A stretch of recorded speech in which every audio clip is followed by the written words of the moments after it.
Eh bien, bonjour à toutes et à tous.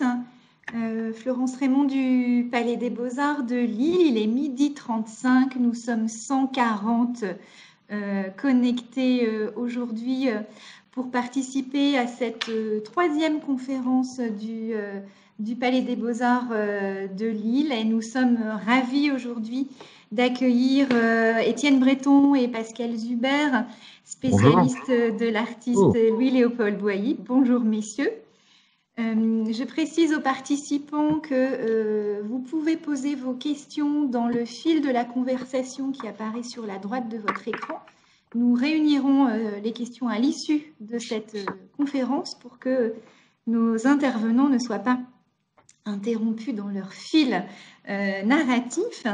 Je profite de ce petit temps introductif pour remercier les organisatrices de cette conférence en ligne. C'est toujours un pari technique de se lancer dans ce genre d'aventure. Juliette Benoît, Sophie Watine et Ingrid Vacheux sont à la manœuvre pour nous permettre un temps de rencontre malgré la fermeture de nos musées. Il s'agit aujourd'hui donc de s'intéresser à un artiste qui nous tient beaucoup à cœur à Lille. Mais avant de démarrer, je vais présenter Étienne Breton et Pascal Zuber. Étienne Breton, vous êtes, après des études en histoire de l'art, vous avez travaillé à la galerie Gismondi à Paris dans les années 70-80 et à partir de 86 jusqu'en 1994, vous avez été directeur du département des tableaux anciens pour Sotheby's France.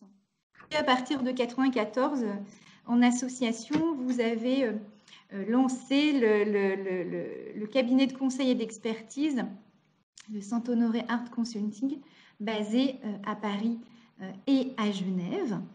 Pascal Zuber, vous avez été associé à la Galerie Stel à partir de 1989 jusqu'à 1994 et vous êtes le cofondateur du Salon du Dessin en 91.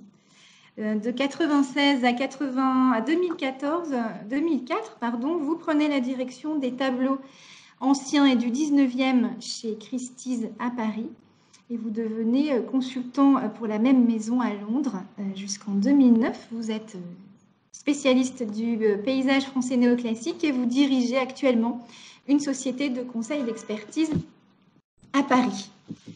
Quelques mots avant de vous laisser la parole pour resituer cette conférence Boilly au Palais des Beaux-Arts de Lille aujourd'hui. Boilly est un enfant du pays, si je puis dire. Il est né à quelques encablures de Lille, à La Bassée très précisément en 1761. Et le Palais des Beaux-Arts a la chance de posséder l'un des plus importants fonds de cet artiste dans les collections publiques françaises. On ne s'étonnera donc pas que le Palais des Beaux-Arts de Lille ait consacré deux grandes expositions à cet artiste, l'une en 89 et l'une en 2012. Je salue Annie de Vambrechy qui est présente aujourd'hui, qui a été l'une des commissaires de ces deux expositions, conservatrice honoraire des collections 19e du Palais des Beaux-Arts de Lille. C'est elle qui m'a initiée à l'artiste Boilly, dont voilà, je suis proche aujourd'hui. Et cette conférence s'inscrit également dans une actualité, puisque le Palais des Beaux-Arts, et nos intervenants en parleront, a acquis récemment une esquisse relative à l'atelier d'Isabée. Et puis également, actualité de la recherche, puisque Étienne Breton et Pascal Zuber sont les auteurs d'une monographie de référence consacrée à Boilly. Je vais tenter de vous montrer ici. Mesurer l'importance de l'ouvrage en 2 volumes, publié en 2019 aux éditions Artena, qui nous ont rejoints, je le vois également. Alors, Sylvain Lavessière, qui est conservateur honoraire des peintures du Louvre, a pesé votre grand ouvrage. Il fait 7 kg 400 grammes. Il compte plus de 1000 pages, près de 2853 illustrations C'est dire l'importance de l'ouvrage et sans doute de l'artiste dont vous allez nous parler aujourd'hui. Alors en préambule, messieurs, avant de dérouler votre grande fresque autour de Boilly, peut-être deux petites questions introductives. Qu'a représenté la réalisation de ce grand ouvrage dans vos vies et dans vos carrières? Et cette monographie tant attendue a-t-elle modifié votre perception de l'artiste? Bonjour. La parole. Merci. Merci Florence. Eh bien, donc on va se partager un petit peu le travail pour vous parler de Boilly, et surtout on va axer notre moment ensemble qui aurait dû se passer, mais avec le groupe des amis du musée de Lille. Mais malheureusement, c'était pas possible, comme vous le savez. Mais l'avantage de cette façon de faire cette réunion, c'est qu'on peut accueillir beaucoup plus de monde. Donc voilà, on ne va pas remercier le Covid, mais même c'est plus sympathique. Merci Florence. Écoutez, on est ravis de pouvoir présenter Boilly. Boilly dans son originalité et dans le cadre des collections du musée de Lille, qui, comme Florence l'a dit, une des plus importantes, en tout cas en nombre, de façon certaine, d'œuvres de Boilly, plutôt assez bien réparties dans les différentes périodes d'œuvres que vous possédez. Vous possédez aussi un fonds assez important de dessins de Boilly, et d'estampes et de documents, d'archives. Et je dois dire que lors de nos 30 années de travail sur Boilly, le musée de Lille nous a beaucoup aidé et a été très généreux de son temps, de ses documents, et vraiment a tout ouvert toutes ces informations. Alors, pendant cette présentation, on ne va pas vous présenter toutes les œuvres du musée de Lille parce que ça finirait ce soir, mais on voulait donc parler de la première exposition que vous avez faite en 89, qui était sur les Boilly se trouvant dans les collections du nord de la France, et la suivante, qui a été la grande rétrospective Boilly, la plus importante à ce jour, qui a été organisée par Anis Cottès de Vambréchy, et on l'a aidé tant qu'on pouvait dans ce travail, et ça a été un grand succès. Même si le Louvre, je le rappelle, pour vous, n'a pas voulu l'exposition, trouvant que l'artiste était trop provincial. Ce qui nous a trouvé un peu curieux. On était ravis que ça se passe à Lille, mais un artiste provincial qui a passé plus de 60 ans dans la capitale et qui l'a montré autant, on a trouvé que c'était un argument un petit peu spécieux. Bon, passons, on oublie, on était ravis de cette exposition. Le catalogue raisonné dont vous avez parlé, Florence, eh bien, c'est une idée qu'on a eue, Pascal et moi, en tant qu'experts, parce qu'on s'était aperçu que c'était un artiste très intéressant, qui avait des milliers de facettes intéressantes à tout point de vue, dans les sujets, dans sa façon de peindre, dans son approche de la vision sociale de Paris. Enfin, je ne vais pas énumérer tout parce que ça serait très long, mais on s'était aperçu qu'il n'y avait pas de catalogue raisonné, pas d'ouvrage réellement intéressant, et donc il fallait faire ce travail. Alors on s'est lancé avec un peu de naïveté, je dois dire, au début, en pensant que ça pourrait être assez rapide, mais 30 ans plus tard, on y est arrivé finalement. Donc 30 années, pourquoi pour un artiste dont les œuvres sont réparties partout dans le monde, dans beaucoup de musées, dans beaucoup de collections qui ne sont pas forcément connectées avec le monde de l'histoire de l'art, donc pas facile de les repérer, de pouvoir y accéder, beaucoup de documents qui n'étaient pas publiés. On a découvert des quantités d'inventaires après décès de sa première épouse, de sa seconde épouse, de lui après, donc lui son inventaire après décès. On a trouvé beaucoup de correspondances, même si on était un peu frustré parce qu'il n'y en avait pas tant que ça pour un artiste qui a autant peint. On a trouvé très peu de factures, très curieusement. On a fait ressortir des quantités de choses des archives. Je dois dire que les musées, collectionneurs et marchands ont été très utiles et coopératifs. Les 5 dernières années, donc de 2013-14 à la sortie en 2019, ça a été le travail qu'on a fait avec la maison d'édition Artena, donc, qui est dirigée par Christian Voll, qui est un personnage absolument formidable, qui a édité des quantités de catalogues raisonnés d'artistes français avant 1900. Il est une clé pour l'histoire de l'art en France, je dois dire, et toute son équipe a été absolument formidable. Ça a été un travail intense, beaucoup de travail, on a renoncé à beaucoup de choses pendant cette période, mais ça a été une aventure humaine extraordinaire. Notre famille en a peut-être un petit peu pâti à certains moments, je dois dire, mais bon, ça a été formidable. Le résultat, c'est donc, comme vous l'avez dit, c'est 1008 pages, c'est 2 volumes, c'est plus de 2800 reproductions. On en a vendu, je crois qu'à l'heure qu'il est, 1000 ou 999, ce qui est pour un catalogue raisonné d'un artiste, disons, classique, pratiquement un best-seller. Tout récemment, on a reçu 2 prix littéraires, le prix de l'Académie des Beaux-Arts et le prix de l'Académie française pour des livres d'histoire de l'art. Donc, on a été récompensés et très heureux d'être à ce point-là reconnus. Voilà.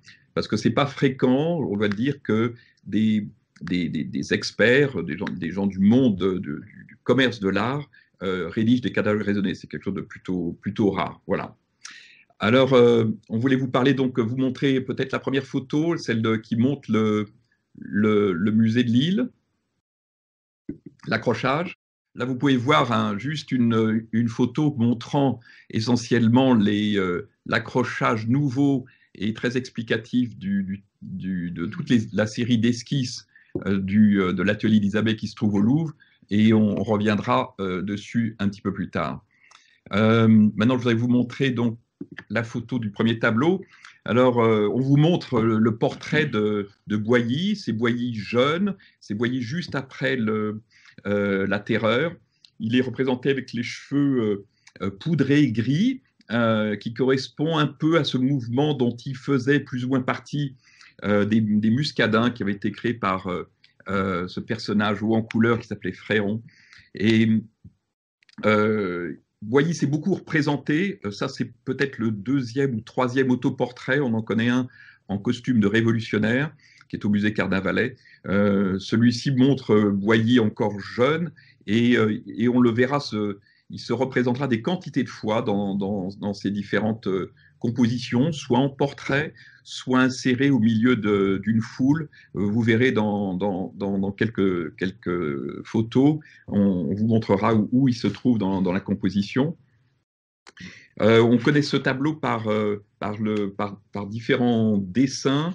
Même son fils Jules en a fait un dessin qu'il voulait insérer pour un projet qui a dû avorter d'ouvrage sur son père.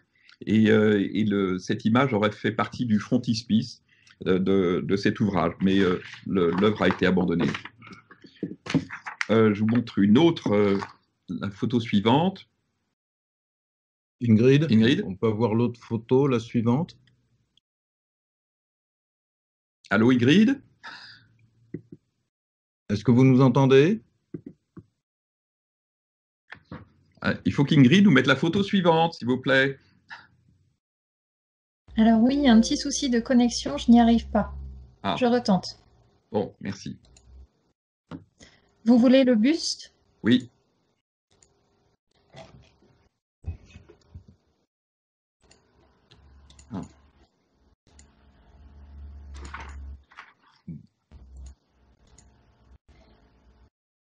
Voilà. Merci, Ingrid. Là, on vous montre une chose que vous n'avez probablement jamais vue, sauf si vous avez lu attentivement notre ouvrage, car c'est un buste qui a été réalisé par Louis-Denis Calouette, ce buste se trouve au musée de Lille, et le musée de Lille en possède même 2 exemplaires. C'est un buste très intéressant parce qu'il montre Boilly probablement à l'âge de 55 ans, il date de 1816.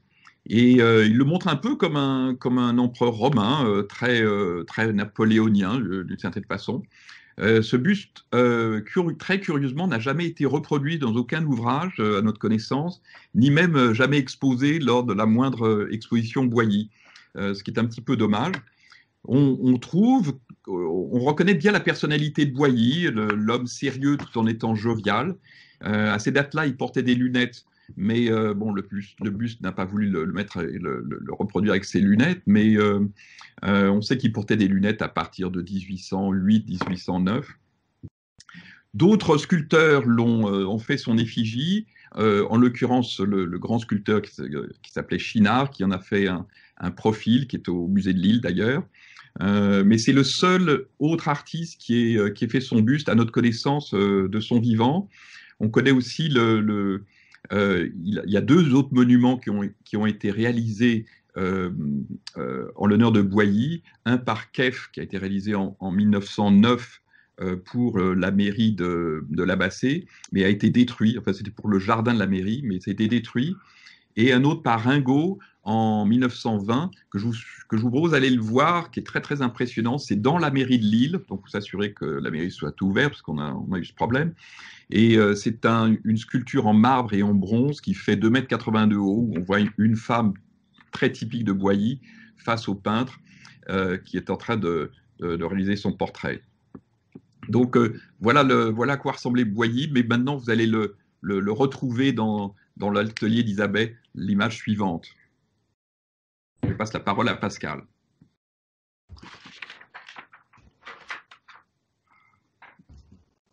Toujours un petit problème avec la photo, voilà. Il s'agit sans doute de la composition la plus importante qu'on connaisse de Boilly. Elle représente l'atelier d'Isabelle. C'est un tableau que Boilly va exposer au salon de 1798. Son titre complet, qu'on retrouve dans le livret du salon, c'est « Réunion d'artistes dans l'atelier d'Isabelle ».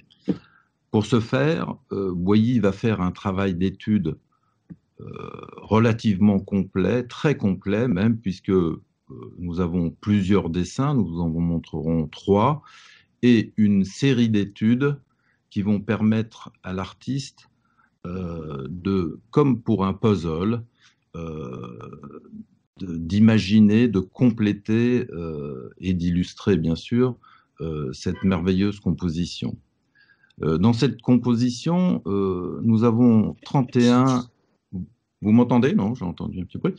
31 protagonistes, vous avez 18 peintres, ils sont peintres de genre comme Boilly, vous avez également des peintres d'histoire comme Girodet, Meignier, Gérard, et ainsi que miniaturistes, bien sûr le maître des lieux, qui est Isabelle, qui est en train, légèrement sur la gauche, avec sa veste rouge flamboyante, de se pencher sur le chevalet. Isabelle, donc, miniaturiste, et à l'extrême droite de la composition, on reconnaît très bien aujourd'hui, bien sûr, Augustin, le deuxième miniaturiste. Autour de ces peintres, nous avons 3 architectes.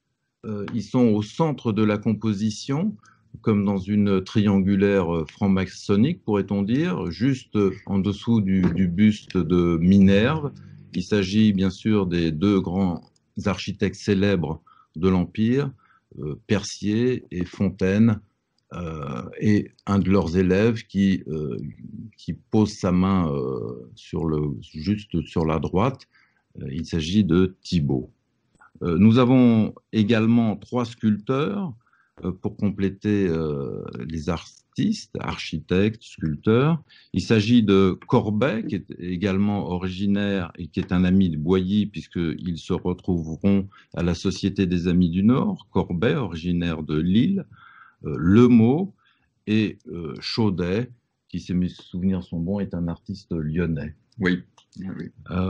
Et pour finir cette jolie assemblée, un panthéon de l'amitié, comme le soulignera Sylvain Laveissière, nous avons un compositeur en la personne de Méhul, la récente acquisition de Lille, de musée, et qui est en grande discussion sur l'extrême gauche de la composition avec le librettiste Hoffmann. Effectivement, les deux vont collaborer ensemble à de nombreuses écritures pour l'opéra comique, entre autres. Étienne Méhul, donc, si on peut peut-être passer à la photo suivante, Ingrid, voilà. Donc, le musée de Lille possédait jusqu'à aujourd'hui 24 esquisses et vient d'acquérir donc cette esquisse qui ne faisait pas partie de l'ensemble proposé par Jules Boilly, le fils de Louis-Léopold, qui ne faisait pas partie de l'ensemble vendu en 1863 au musée. En fait, la réponse est très simple. Pourquoi ne faisait-elle pas partie de cet ensemble? Parce que Louis-Léopold Boilly avait fait un cadeau à son cousin germain, Antoine Vincent Arnaud, également librettiste et auteur, entre autres, à 24 ans, de son Marius à Minturne. Donc, deux esquisses manquaient à Lille, Méhul et un autre artiste, compositeur. Si Ingrid, si on peut revenir à la photo d'ensemble du tableau du Louvre, voilà, vous le reconnaîtrez par la description que je vais vous en faire. Il est assis au centre de la composition. Il s'agit de Baptiste Lenné et il est en train de plonger sa main dans un carton à dessin. Cette esquisse, nous en avons la certitude, existe, mais malheureusement, aujourd'hui, elle est de localisation inconnue. Alors, on en profite, Étienne a raison, de souligner où est Boilly dans cette composition. Il est. Est-ce qu'on a un pointeur, non, Ingrid? On peut. C'est l'homme. Il est. Voilà, il est. À droite de l'homme au chapeau. Voilà, vous avez les trois architectes là qui sont au centre, Percier-Fontaine. Sur leur droite, penchés sur la table, vous avez deux peintres de fleurs qui sont le premier qui a les deux mains appuyées sur la table, il s'agit de Vandal. Ensuite, vous avez un autre peintre de fleurs, hein, Boilly les réunit par affinité, il s'agit du peintre de fleurs que vous connaissez certainement, Redouté. Et juste derrière Redouté, pourquoi Boilly l'a placé ici à cette place? On a trouvé que Talma, il s'agit de Talma, hein, le grand tragédien de la comédie française, et l'acteur préféré de Napoléon Ier, est juste, bien sûr, debout, posant sa main sur l'épaule de son ami Chenard. Bien sûr, c'est Boilly qui est représenté ici. C'est celui qui n'a pas de chapeau. Hein. Voilà. Et vous le reconnaissez, vraiment on reconnaît bien son visage par rapport au petit portrait que je vous ai montré, qui date de quelques années avant, mais avec les cheveux poudrés en blanc. Là, vous voyez qu'il a laissé tomber cette mode. Voilà. Ingrid, si on peut maintenant passer à l'étude, non, peut-être encore dire un ou deux petits mots sur l'étude. Hein. Revenir à la photo sur Méhul, peut-être. En fait, vous verrez que toutes les esquisses, on va vous en montrer quelques-unes, représentent ces artistes, architectes, graveurs. J'ai oublié de vous citer les deux graveurs que sont Blot, très connu Blot pour avoir gravé le verrou de Fragonard, Blot donc, et Duplessis-Berthaud. Et vous verrez que ces esquisses sont des esquisses sur papier, des études qui permettent à Boilly d'articuler sa composition, représentent uniquement les artistes présents, mais le fond est resté libre volontairement par Boilly. Alors pourquoi celle-ci, pourrait-on se demander, est traitée avec Méhul dans la même attitude, vous vous en souviendrez, que dans le tableau final du Louvre. Parce que sans doute, Boilly a voulu, en l'offrant à Vincent Arnaud, compléter compléter et l'inclure sur un fond de paysage. Comment Boilly maintenant va-t-il traiter ce tableau qui est très très important? Ingrid, si on peut passer aux différents dessins. Boilly, donc pour cette composition, 31 personnages, c'est beaucoup de monde dans cet atelier, va le traiter en plusieurs dessins qui vont être en quelque sorte des idées qu'il met sur la feuille, qu'il pose sur la feuille. Et vous pourrez remarquer que différentes choses vont être gommées de la composition finale du Louvre, à savoir la petite jeune fille qui est derrière le chevalet va disparaître, mais on sent que voilà. On sent que la composition se met en place et pour l'instant, vous le verrez, il n'y a que très très peu de personnages. On peut dire qu'il y a une dizaine de personnages ici dans ce premier dessin. Ingrid, si on peut peut-être voir le deuxième dessin.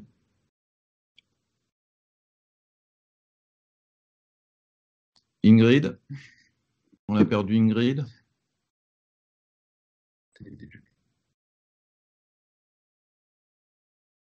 On a perdu Ingrid.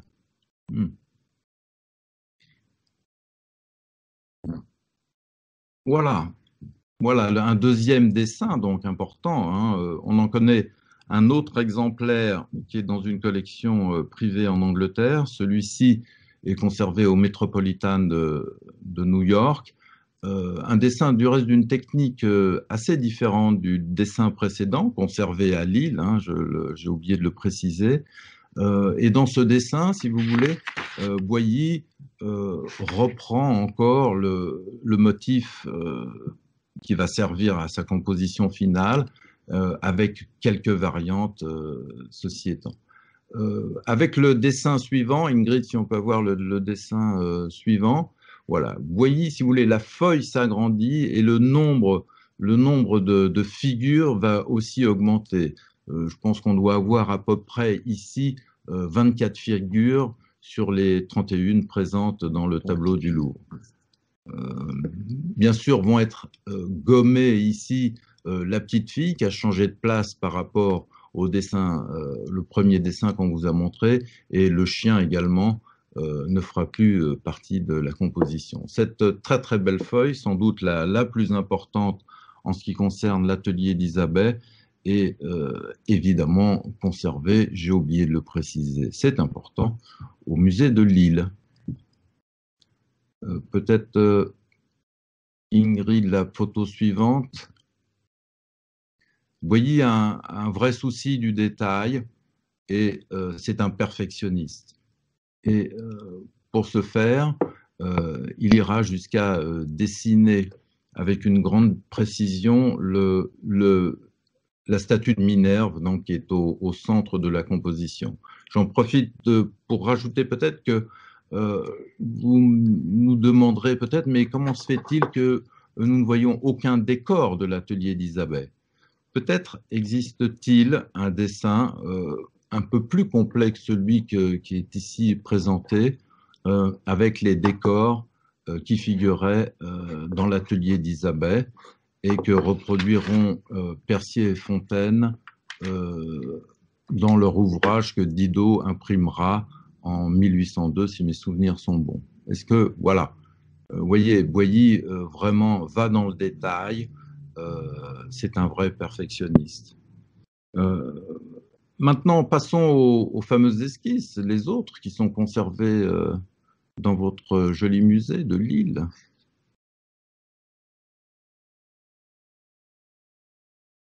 Ingrid? Je me permets d'intervenir, c'est Juliette Benoît. On a des problèmes de latence entre les actions d'Ingrid et ce qui apparaît effectivement à votre écran. Donc, ce n'est pas qu'elle n'est pas à l'écoute, c'est plus un problème de partage et de technique. Voilà. Merci en tout cas pour cette photo. Vous voyez, toutes ces esquisses préparatoires au fameux tableau du Louvre, hein, qui est de 1798, il n'y a pas de salon en 1797, donc Boilly a tout le temps de préparer avec ardeur autour des dessins, nous en avons montré quelques-uns, et des 24 études de Lille, plus les 2 manquantes avec Méhul, dont nous venons de parler. Et Boilly les traite vraiment avec un raffinement extrême, se concentrant uniquement sur les figures des personnages et de la façon dont ils sont vêtus. Elles sont très libres, ce sont des esquisses peintes sur papier, la technique est assez flamboyante. Si on peut montrer ici, il s'agit, je vous en ai parlé tout à l'heure, de Vandal, et maintenant ici deux autres personnages. Vous avez sur la gauche le baron Gérard qui est en train de regarder l'œuvre sur le chevalet. On reconnaîtra évidemment également sur la droite, je l'ai oublié celui-là, il me semble que c'est Chaudet, le sculpteur Chaudet. Vous remarquerez que Boilly suggère par un trait, il utilise un pinceau avec une encre qui est très très délayée avec de l'essence. Il suggère donc les 2 sièges sur lesquels sont installés ces 2 artistes. Ingrid, bravo. Pour ceux qui ont vu l'exposition en 1989 à Lille, cette esquisse qui représente donc avec cette grande cape rouge, c'est notre artiste Guillon Lethière, accompagné du non moins célèbre Karl Vernet, le fils du peintre de marine, Joseph Vernet. Et cette esquisse a servi de couverture à l'exposition au Musée des Beaux-Arts de Lille en 1989. Peut-être la photo suivante, voilà, on vous en parlait tout à l'heure. Vous voyez, c'est vraiment une réunion autour de ces artistes qui sont tournés vers l'avenir. Boilly insuffle un courant nouveau, c'est la nouvelle génération. Effectivement, depuis la terreur 94, en 1796, les choses se sont calmées, mais ces artistes sont vraiment ici réunis pour l'amitié, la fraternité et l'égalité, puisqu'ils sont tous habillés, je dirais, à la mode du jour, et on ne peut pas en fait, si on ne connaît pas ces artistes, qu'ils soient peintres, musiciens ou graveurs, on ne peut pas, si vous n'avez aucun élément qui nous permette de dire que Percier est architecte, il ne brande pas un plan où il n'y a pas d'attribut pour leur dire qu'ils sont musiciens ou autres. Donc c'est vraiment une image de fraternité ici que l'on peut accordé et que Boilly réussit un tour de force et l'accolade qu'il porte à son ami Simon Chenard. Simon Chenard est aussi chanteur, c'est le meilleur ami de Boilly et il est sociétaire de l'Opéra Comique. Je crois que c'est tout. Voilà. En fait, ici, nous vous représentons un tableau qui est un peu dans la suite de l'atelier Elisabeth et qui est conservé au musée Camondo. C'est un tableau qui a été redécouvert récemment, que nous avons redécouvert récemment. Dans les réserves, oui. Dans les réserves du musée. Et il explique d'une façon certaine, en fait, le réemploi des études que Boilly a conservé, puisque le tableau du Louvre est vendu directement au chimiste Armand Séguin, et donc Boilly n'a plus l'occasion de voir les différents protagonistes de son assemblée, mais dispose des études qui sont toujours en sa possession. Et ici, nous avons il s'agit d'un trompe-l'œil, un sujet que nous allons évoquer un peu plus tard. Un trompe-l'œil, vous pouvez voir, c'est un trompe-l'œil, une grisaille à l'imitation d'une estampe. En fait, il y a un verre cassé, qu'on aperçoit, j'espère, sur la photo qu'on vous montre. Vous avez une bordure, un cadre avec l'ombre portée en haut, et vous avez exactement les mêmes têtes dans la représentation qu'elles ont été faites dans le tableau du Louvre.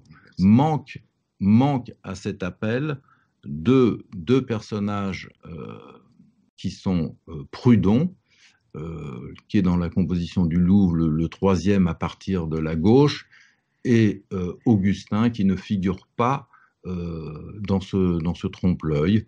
Nous pensons en fait qu'ils ont été intégrés dans l'atelier d'Isabelle à la dernière minute, et Boilly n'a pas eu l'occasion de les représenter.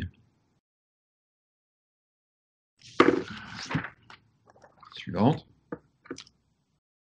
Le dernier artiste qui manque, donc il faut absolument retrouver pour le musée de Lille Baptiste Lenné, qui est à la Comédie Française, sociétaire à la Comédie Française, mais en tout cas nous connaissons bien, vous le reconnaîtrez peut-être un petit peu, c'est la même tête que dans l'étude, nous avons montré, pas l'étude, pardon, dans le tableau du Louvre, il est au centre, assis, en train de fouiller dans le carton à dessin. Ce tableau, qui est dans une collection privée, est le tableau que Boilly présente au Salon de 1800. Et il nous reste maintenant à retrouver l'étude perdue, qui doit être également dans une collection privée. C'est à toi, Étienne, voilà. je pense. La photo suivante.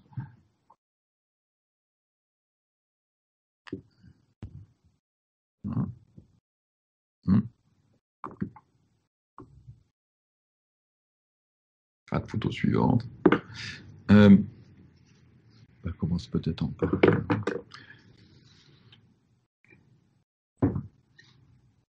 Alors toujours en matière d'esquisse, et ce qu'on vous a expliqué, c'est que Boilly faisait très souvent pour ses grandes compositions des esquisses à l'huile après avoir fait une série de dessins.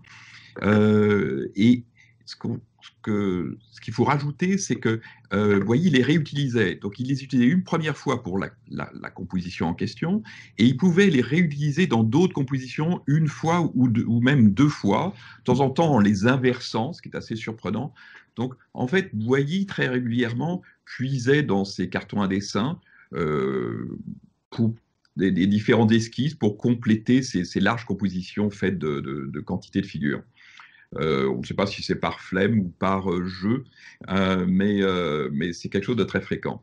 Là, vous voyez, c'est l'esquisse pour un tableau très important qui est aux arts décoratifs, qui représente Houdon, le très célèbre sculpteur. Le tableau est au musée de Lille, et il représente le grand scientifique Laplace. C'est un tableau qui a aussi été vendu par Jules Boilly. Donc, vous voyez, l'œuvre vient des cartons à dessin de son père. Il le vend en 1863 avec les esquisses de l'atelier d'Isabelle. Alors, on connaît, comme je vous disais, souvent on voyait, il réutilisait les mêmes compositions. Cette figure est réutilisée dans une autre composition qui se trouve au Louvre, qui représente toujours Houdon dans la même posture, mais il a remplacé le buste de Laplace par le buste de Bonaparte en premier consul. Ici, donc, vous voyez toute la composition. Pour cette composition, il a réalisé donc cette esquisse. On pense qu'il a réalisé aussi l'esquisse de Laplace, car elle nous est signalée par un document, mais elle est aujourd'hui perdue malheureusement. Et de nouveau, Laplace, que vous voyez assis sur son fauteuil, sur ce promontoire, on retrouve Laplace dans une composition qui s'appelle le jeu de l'écarté, qui est une composition beaucoup plus tard, qui a été même gravée, et on le retrouve au milieu de la composition attablé, en train de jouer au fameux jeu de l'écarté. Ici, vous voyez donc Houdon au centre, travaillant, mais admiré ou accompagné moralement par son épouse qui est assise à côté de lui et ses 3 filles. Ces filles garderont ce tableau par la suite. Vous voyez donc Houdon, qui était vraiment l'artiste le plus, enfin le sculpteur peut-être le plus célèbre de cette époque, entouré de quantités de plâtre ou de terre cuite. Vous reconnaissez au centre le Voltaire assis. Vous voyez derrière lui sa Diane, qui est très célèbre. Vous voyez à l'extrême gauche son écorché et des quantités de petits bustes représentant différents personnages célèbres plutôt du XVIIIe siècle. Il est intéressant donc de savoir pourquoi il a peint la place. Bon, ça on a cherché, mais on n'a pas trouvé. Est-ce une commande qui n'a pas abouti puisque le tableau est resté dans les collections de la famille Houdon? Peut-être que la place n'en a pas voulu. On ne le sait pas. La place pourtant était donc ce scientifique astronome extrêmement célèbre de son temps. Il a été membre de l'Institut en 1795, il a été chancelier du Sénat, donc il a eu une carrière politique en plus de sa carrière de scientifique, et il a été même le grand officier du Grand Orient pendant de nombreuses années. Les critiques du salon, parce que le tableau a été exposé en 1804 au salon, n'ont pas été toutes bonnes, et enfin toutes élogieuses. Même si le tableau est très spectaculaire dans son genre, c'était quelque chose de très nouveau. On connaît pas beaucoup d'œuvres de ce genre comparables par d'autres artistes de son temps. Et je vais vous lire une des critiques qui a été réalisée par l'auteur de l'Arlequin au Muséum, qui retranscrit un échange complètement imaginaire entre lui, journaliste, et Boilly. Il écrit en substance: vous n'apercevez donc pas la longueur du bras de cette jeune fille, donc il parle de la jeune fille qui est à gauche. Il est très heureux que le carton ne soit pas plus grand, car le bras, sans doute, eût été prolongé. Il répond: Boilly, qui m'écoutait, me répondit par le couplet suivant: ce propos n'a rien qui m'offense, mais à cela je vous réponds que dans plus de circonstances, il est bon d'avoir le bras long. Donc vous voyez, avait un certain sens de l'humour, même face à la critique, peut-être parce qu'il était très sûr de son art, très sûr de son succès, comme on le verra pour d'autres choses. Néanmoins, on a remarqué dans notre travail que Boilly n'a pas toujours eu de la chance pour vendre ses grandes compositions, puisqu'il les garde chez lui et il en vend certains nombres dans une vente après décès dans une vente volontaire en 1829, donc de son vivant, et après on en retrouve dans la vente après décès en 1845. Pour en finir avec ce tableau, une chose qui nous a pris beaucoup de temps, mais alors avec un succès absolument nul, c'est qu'on n'a jamais retrouvé le lien, le moins de preuves du lien entre Houdon et Boilly, même si Houdon manifestement a été un de ses clients importants, puisqu'on connaît donc cette composition, c'était l'esquisse. On connaît une autre composition de Houdon dans son atelier au musée de Cherbourg. On connaît des portraits de différents membres de la famille, en plus des dessins préparatoires de sa femme et de ses 3 filles. On a demandé à la très grande historienne d'art, Anne Poulet, qui est la spécialiste de Houdon, si elle pouvait retrouver quelque chose. Elle n'a rien trouvé. On n'a rien trouvé aux archives.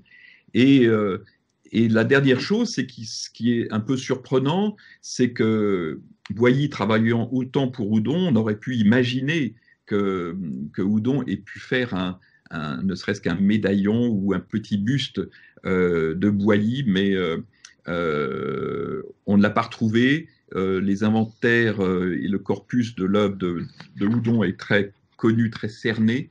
Donc on imagine que ça n'a jamais été réalisé. Donc c'était une relation commerciale que dans un sens, et peut-être pas si amicale. Voilà. Image suivante. Voilà, voilà un autre chef-d'œuvre hein, du musée de Lille. Il y a les esquisses, bien sûr, pour Isabelle. Il y a, vous le verrez par la suite, un joli trompe-l'œil, un tableau révolutionnaire. Et là, on est en face d'un tableau, pour ainsi dire, pré-romantique. Il y a Monsieur et Madame, la photo suivante sera Madame. Il s'agit de Claude Godard d'Aucourt de Saint-Just, grand librettiste, qui va travailler avec un autre compositeur qui n'était pas présent dans l'atelier d'Isabelle. Il travaillera en étroite collaboration avec Boieldieu. Si on peut revenir, Ingrid, sur la photo précédente.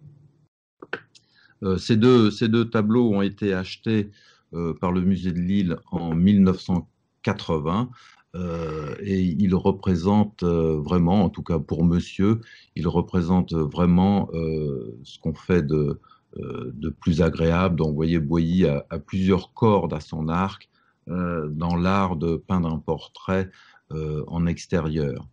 Ce qui est intéressant à noter, c'est les relations que Boilly entretient régulièrement avec le monde du théâtre et de la musique. J'ai oublié de vous dire que pour Méhul, il est quand même l'auteur du Chant du départ, qu'il écrit avec le librettiste Chénier. Donc Boilly est friand de ce monde du théâtre, hein, à Paris comme en province, mais pour Boilly, effectivement, tout se passe à Paris. Au cours de Saint-Just, ici représenté, travaille énormément avec Boieldieu.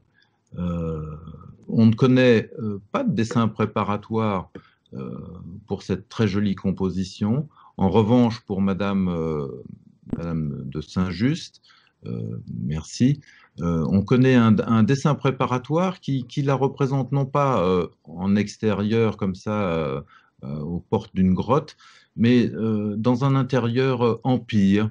Alors, est-ce que Boilly a proposé au couple Godard de présenter Madame dans un intérieur? Vraisemblablement pas, puisqu'ils ont choisi de la représenter également en extérieur. Si on peut, Ingrid, passer au portrait de Boieldieu, qui est voilà, ce joli portrait hein, qui représente le compositeur François-Adrien Boieldieu est conservé au musée de Rouen. C'est un don de la famille Les Héritiers Boieldieu. Boilly expose ce tableau au salon de 1800.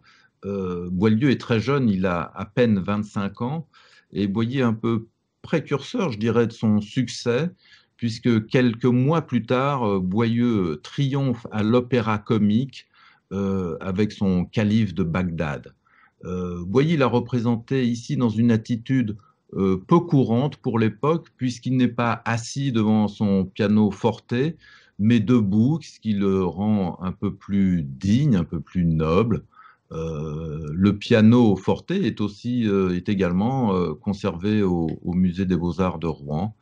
Derrière, on reconnaît, pas vraiment distinctement, le buste de Gluck. Donc vous voyez que les relations entre le théâtre, la musique sont pour Boilly essentielles à ses commandes et à ses portraits. Dans le Calife de Bagdad qui est joué à l'Opéra Comique, le rôle principal a été donné à Jean Elviou, qui est baryton et qui est aussi sociétaire de l'Opéra Comique avec Simon Chenard, dont nous avons parlé dans l'atelier d'Isabelle. Si on peut, on reparlera un petit peu plus tard de Jean Elviou. Si on peut passer donc à autre chef-d'œuvre, ah oui, voilà, il y a une petite esquisse, pardon, qui est en relation donc avec le portrait de Boieldieu de Rouen. On va passer rapidement. Donc là aussi, hein, Boilly croque comme ça rapidement ces petits portraits avant d'entreprendre une grande composition. Donc, autre chef-d'œuvre au musée de Lille, dans un genre totalement différent de ce que nous venons de voir, bien sûr. Il s'agit d'un trompe-l'œil qui est peint sur toile et qui a été marouflé sur le plateau d'une table.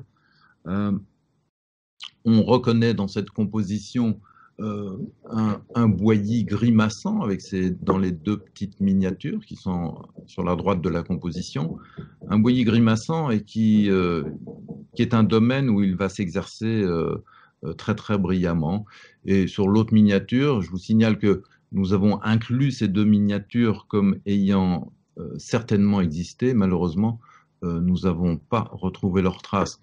Boilly signe cette composition avec une petite découpe, voilà, une petite découpe de journal, mon abonnement finira, etc., etc. Nous avons des cartes à jouer, des épingles, une plume d'oie pour écrire, et on voit déjà le raffinement pour Boilly avec ce morceau de verre cassé et sans doute le craft avec la colle qui sont encore présentes et deux morceaux de papier. Si on peut, Ingrid, voilà, sans doute préparatoire, un dessin qui est dans une collection privée. Important. Il me trouble, monsieur, peut-être il me trouble, qui annonce vraiment, c'est un sujet, vous voyez, il se voit dans un miroir, c'est clair, hein, il se représentera maintes fois dans des portraits, il fait l'étonner, et ça sera très important pour sa série des grimaces qu'il entramera avec l'éditeur et lithographe Delpech, à partir de 1823. Boilly donc se fait une grande spécialité dans le trompe-l'œil. Voilà. Et le tableau que nous vous présentons ici est le tableau qu'il présente au salon de 1800. Boilly défraie un peu la chronique, puisque la critique n'est pas forcément très très élogieuse à son égard.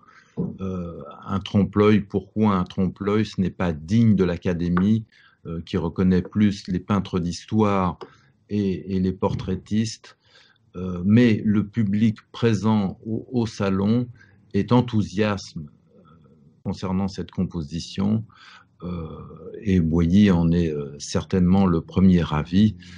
Il y a tellement de monde devant ce trompe-l'œil qu'on est obligé d'installer un cordon de sécurité. C'est plusieurs choses. Il est important de savoir qu'au XVIIIe siècle, en ce qui concerne un genre à part, le terme trompe-l'œil n'existe pas. Et le terme apparaît, on a vérifié évidemment, avec premièrement le livret du salon où Boilly inscrit trompe-l'œil. Le terme n'existe pas avant, il est uniquement employé dans les ateliers de décoration de façon verbale, et ce n'est qu'avec une critique du salon de l'époque que le terme est répertorié pour la première fois dans le Thésaurus de la langue française, et le mot est finalement accepté en 1835 par l'Académie. C'est sans doute, on en connaît d'autres exemplaires, mais c'est sans doute une des très très belles réalisations dans le genre pour Boilly. Tout est en trompe-l'œil, le cadre en piche-pain avec les ombres portées, le verre cassé qui trouble, c'est étonnant. Et le morceau, voici le détail du verre cassé. Vous verrez les ombres portées, la tranche du verre où il y a des reflets bleus, et cet amas de dessins, de sanguine, en font une chose assez remarquable. Vous reconnaîtrez peut-être en bas à gauche le portrait de Boilly, qui rigole sans doute de voir le public face à l'étonnement des spectateurs qui visitent le salon. Vous avez également, donc je vous parlais de Jean Eldiou, le baryton de l'opéra comique. Nous connaissons une peinture en couleur, et Boilly ici s'amuse à en faire une gravure qui, à notre sens, n'a jamais existé et qui représente donc le baryton. Vous pourrez remarquer, si vous avez de bons yeux, ou peut-être, Ingrid, si on peut repasser à la photo suivante. Voilà, vous remarquerez en bas la trace laissée par l'empreinte de la presse. Boilly est dans le détail absolu et c'est absolument remarquable. Sur la partie droite de ce détail, on voit quelques têtes d'enfants. Nous avons retrouvé le dessin existe. Et également, un peu d'une façon trouble, vous apercevrez un papier gras qui est en fait l'ancêtre du papier calque. Et 3 signatures. Oui, on n'a pas le temps. Voilà. Alors, là, on vous montre une esquisse. Alors, on est toujours au musée de Lille. C'est l'esquisse pour le portrait d'un des 3 enfants du premier mariage de Boilly. Boilly n'a pas eu une vie très heureuse puisqu'il a perdu 2 fois de suite ses épouses de son vivant. De son premier mariage, il a eu 5 enfants, mais 2 sont décédés très jeunes. 3 autres ont survécu, 3 garçons. Ça, c'est un des 3 garçons c'est un petit peu difficile à dater, donc ça pourrait être un des 3. On le date vers 1795-99. Il a été donné par Jules Boilly en 1862 au musée de Lille comme un portrait d'enfant. Il n'a pas précisé qui. Pourtant, il aurait dû reconnaître peut-être un de ses frères, ou il n'a pas voulu préciser quel était son prénom. On le retrouve, ce qui est très intéressant, c'est qu'on le retrouve dans un grand dessin qui appartient à la collection Pratt, qui représente 16 têtes de différents personnages, essentiellement que des hommes d'abord, mais essentiellement des artistes. Et l'enfant se retrouve au milieu de ces 15 hommes pour une raison assez inexplicable.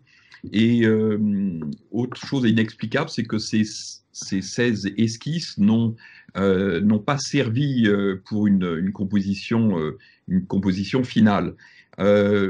Ce tableau, quand vous le regardez, vous voyez bien que le visage est très terminé, c'est très achevé, les cheveux, le nez, les yeux, tout ça est très précis. Après, son costume est brossé très légèrement, et le fond, on voit très bien la préparation, même si le tableau est un petit peu sale, comme vous le voyez, il mériterait une bonne restauration. Je passe le message au musée de Lille.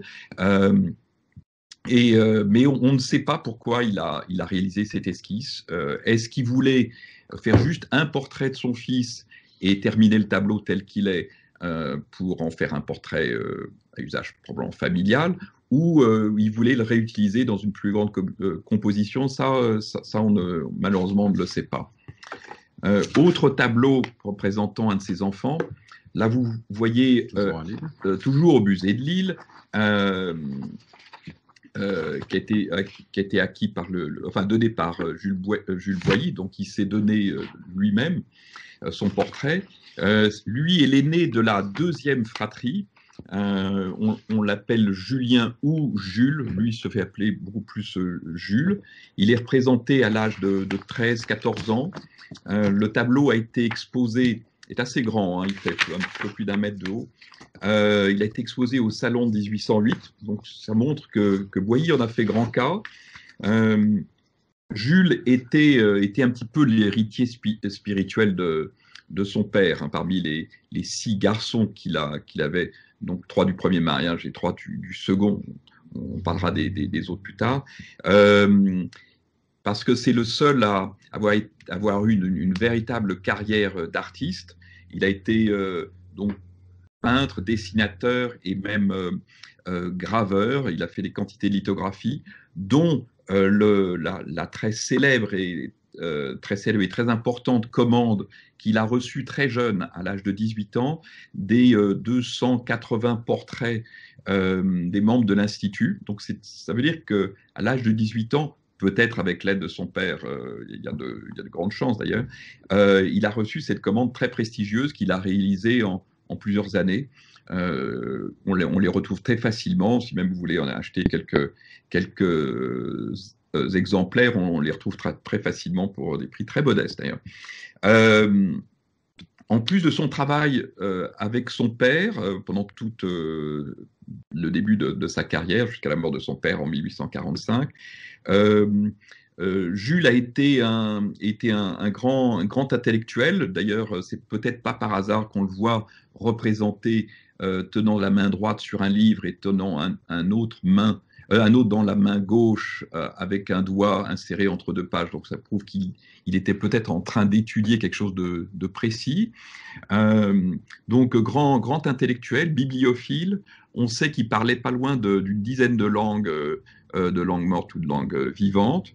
Il était aussi collectionneur de dessins anciens et on en retrouve dans différentes collections de grandes institutions.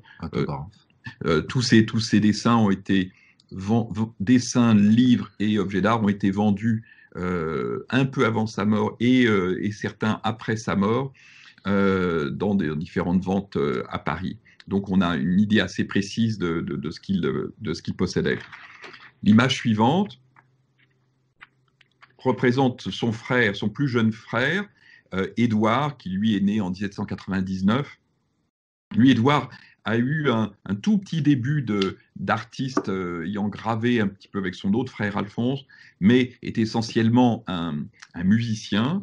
Là, on le représente dans un fauteuil avec un air un petit peu nostalgique d'une certaine façon.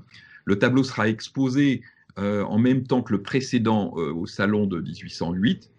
Il a eu une carrière de musicien plutôt modeste, même si élève de Boieldieu, vous voyez, on revient dans la sphère amicale de la famille. Il a fait toutes ses études au Conservatoire de musique de Paris. Il a tout de même eu, en 1823, le premier Grand Prix de Rome, qui lui a valu un séjour à la Villa Médicis. Séjour dont on a un peu de traces, on connaît des correspondances entre son père et lui. On sait que son frère Jules est allé en Italie, puisque Jules, en 1825, pendant le séjour de son frère, réalise des quantités de dessins montrant la ville de Rome ou ses environs, ou même montrant des différentes figures. À la suite de son séjour à la Villa Médicis, il a réalisé quelques petites créations musicales, mais enfin, il n'a pas été un grand musicien, et on sait juste qu'il a été professeur de piano au lycée Louis-le-Grand. Pour en finir avec la fratrie, là où on vous montre ce tableau qui est peut-être la quintessence du charme que Boilly était capable de montrer en illustrant, en se servant de ses enfants. Donc vous pouvez voir, le tableau a été peint en 1809, c'est un trompe-l'œil de nouveau, comme vous pouvez le voir, il est signé et daté en bas à gauche et la date est à droite. Il est intitulé « Mes petits soldats », donc ça veut dire vraiment que Boilly devait les appeler dans l'intimité ses petits soldats quand il se déguisait de cette façon. Vous reconnaîtrez, enfin, c'est pas très facile parce qu'ils ont des têtes très similaires et ça nous a procuré beaucoup de travail et beaucoup de grattage de crâne, je dois dire, mais en regardant leur taille et sachant que la version colorée a été exposée au salon de 1804, donc 5 ans avant la réalisation de ce trompe-l'œil, on peut imaginer que vous avez Édouard, le frère intermédiaire à gauche, le plus jeune Alphonse et le grand frère Jules à droite. Alphonse, lui, était a été un graveur qui a eu une petite carrière de graveur, même s'il a été un des premiers lithographes à Paris. Je vous rappelle que Boilly a été un des premiers, peut-être même le premier lithographe français, car il réalise un portrait lithographié en 1802, ce qui est à la Bibliothèque nationale, je crois, dans le monde entier, la lithographie datée la plus tôt que l'on connaisse. Voilà. Ce tableau se trouve au musée de Douai. La version colorée est dans une collection privée en Angleterre et illustre la richesse donc des œuvres de Boilly dans les musées du Nord, et ce qui nous permet de faire une transition vers le tableau suivant, qui est une autre tableau en trompe-l'œil, mais plus tôt que les précédentes, car nous le datons vers 1789-93, donc on est en pleine révolution, mais encore un moment un peu calme. Il montre un sujet avec une mère et ses 2 enfants. Il le titre « Ah, ça ira ». Bon, tout le monde connaît la relation entre ces 3 mots et la Révolution française, mais on ne comprend pas très bien en quoi c'est lié avec la composition.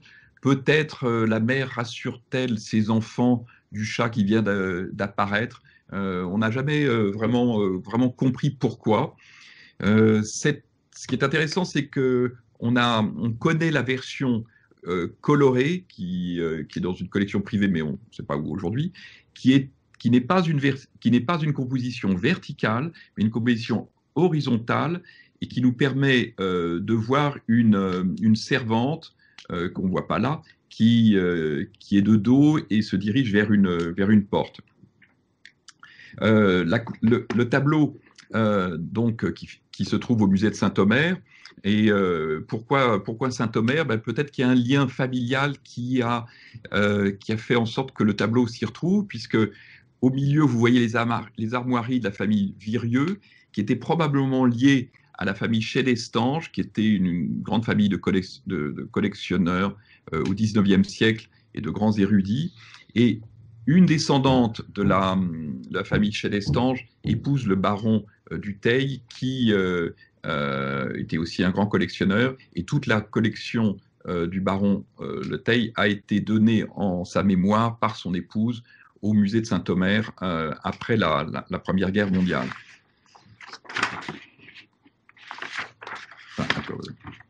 Voilà, je ne sais pas si Florence en a encore beaucoup de temps. Un autre fleuron indispensable au musée de Lille. Il s'agit sans doute du tableau le plus important concernant la période révolutionnaire, un sujet historique qui représente le triomphe de Marat après son acquittement dans la salle des Pas perdus du Palais de Justice de Paris. C'est son fils Jules, donc après avoir vendu les esquisses d'Isabelle en 63, qui vend à Reynard, le fameux conservateur du musée de Lille de l'époque, cette composition. Alors, une chose est sûre, c'est que Boilly, dans ses troubles révolutionnaires, nous sommes en 1794, est accusé par la Convention avec ses gravures de donner des sujets licencieux qui ne sont pas vraiment du goût de la Convention. Donc, pour ce faire, Boilly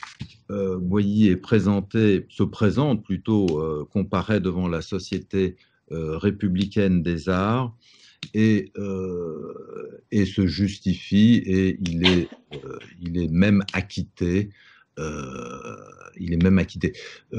qui est important, c'est que cette date de 1794, n'est-ce pas, qui est vraiment la plus grande, la période la plus importante pour la terreur, permet à Boilly de faire vraiment un grand virage dans sa carrière, puisqu'il s'illustre, nous sommes, je vous le rappelle, en 1794, avec un sujet très ambitieux.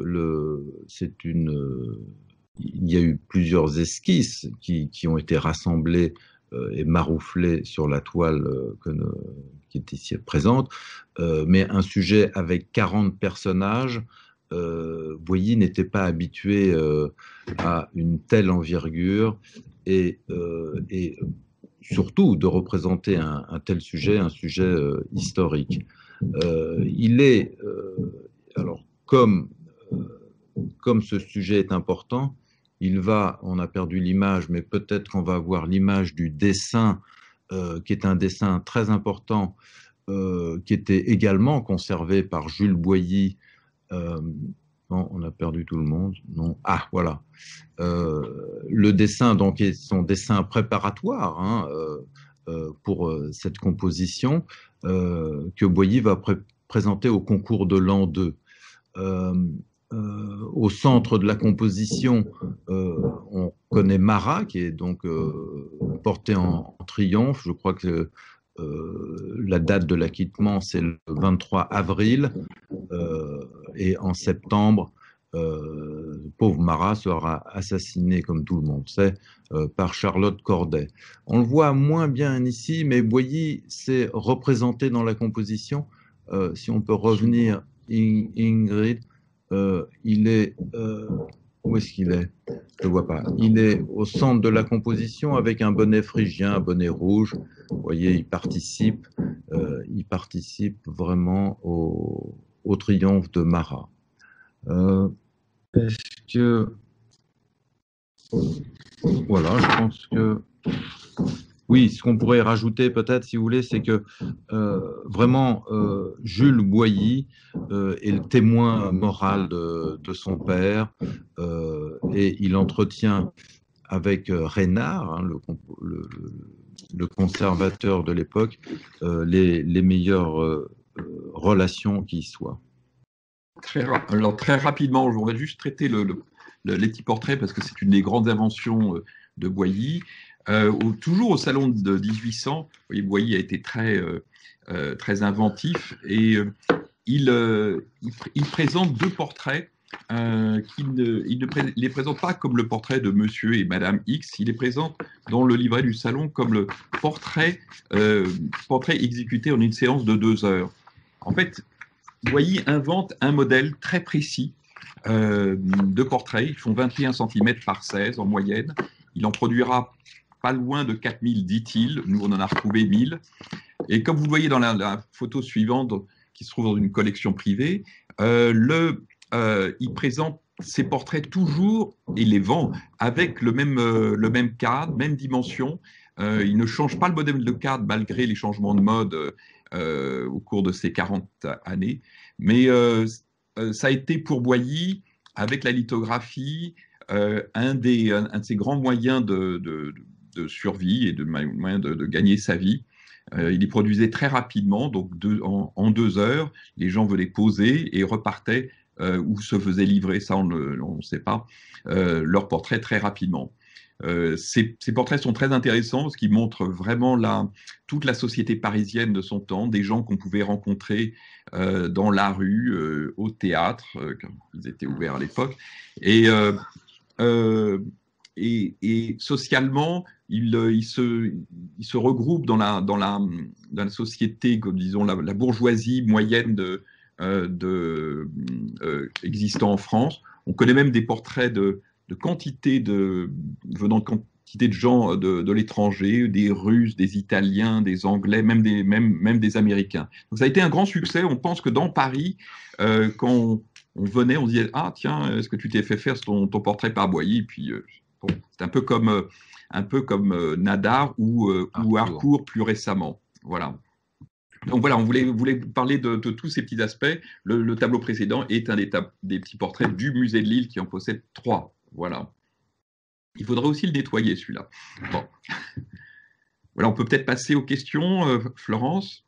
Gilloise, merci beaucoup de votre regard sur ces œuvres dont nous avons bien noté quelques nettoyages indispensables pour certains.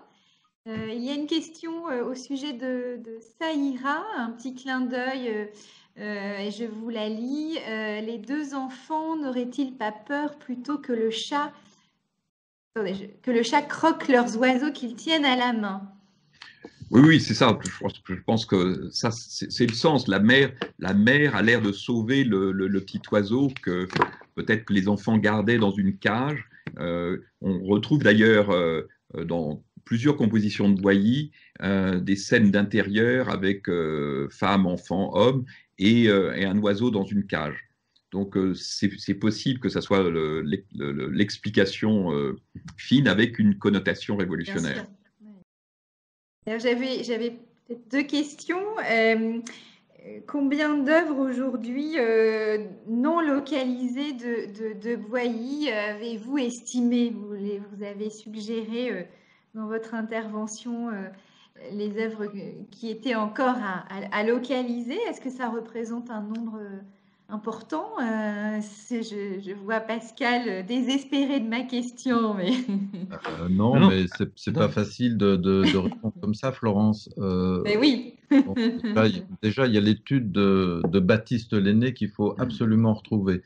Non, il y a des choses importantes qui sont, par exemple, la National Gallery de Londres possède une très très joli tableau qui est une grisaille à l'imitation de l'estampe.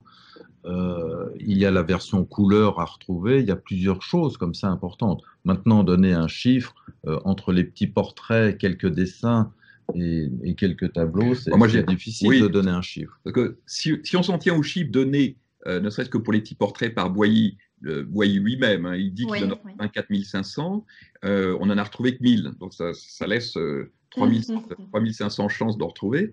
En ce qui concerne les autres compositions, dans notre ouvrage, on a une section qui s'appelle les œuvres mentionnées, c'est-à-dire que c'est des œuvres qui sont presque a priori certainement de Boilly. On en décrit plusieurs centaines, donc aussi bien dessins que tableaux. Par exemple, il y a une chose qu'on adorerait retrouver, et les tableaux ont définitivement existé puisqu'ils ont été vendus par Boilly, c'est deux très grands paysages qui représentent des paysages de Suisse. Des tableaux qui font plus d'1 mètre de long. L'un représente la ville de Berne vue de collines, et l'autre un fameux tunnel qui s'appelle le tunnel d'Agabi, que si vous êtes voyageur entre le Valais et l'Italie, vous aurez l'occasion de voir ce fameux tunnel qui existe encore. Vous pouvez même l'utiliser si vous avez le loisir de voyager en ce moment. Et oui, voyage immobile. Et peut-être une dernière question avant de conclure. Quelle est la cote de notre artiste aujourd'hui? Écoutez, je ne sais pas si on ne peut pas vraiment dire qu'elle est bougée aujourd'hui grâce au catalogue. De toute façon, ce n'était pas l'idée du tout, enfin notre idée. C'est un artiste qui est recherché par des vrais collectionneurs, qui est recherché par beaucoup de musées, parce qu'il y a encore un certain nombre de musées dans le monde qui ne possèdent pas de Boilly. Même s'il est très représenté, si vous allez en Russie, vous aurez l'occasion de voir de très très beaux Boilly. Vous allez aux États-Unis, vous en verrez aussi de très beaux, au Metropolitan Museum, à la National Gallery de Washington, au Getty même. Les musées français aussi sont très très riches en tableaux de Boilly, mais vous en avez encore beaucoup dans des collections privées, et les prix sont très variables. Hein. Vous savez, ça va des prix des petits portraits qui valent quelques milliers d'euros à plusieurs millions d'euros s'il s'agit d'une très importante et large composition comme celle que le musée Getty a achetée il y a une quinzaine d'années. Ah oui. Voilà. Très bien. Messieurs, je n'ai plus qu'à vous remercier de votre intervention. On rêve au Boilly qui est derrière vous, et merci d'avoir permis cette fenêtre aujourd'hui. Nous avons hâte de vous accueillir à Lille lorsque le musée aura réouvert. Merci à tous de votre participation. À bientôt. Merci Florence. Merci. Et merci à Ingrid et toute votre équipe, bien sûr. Au revoir. Au revoir.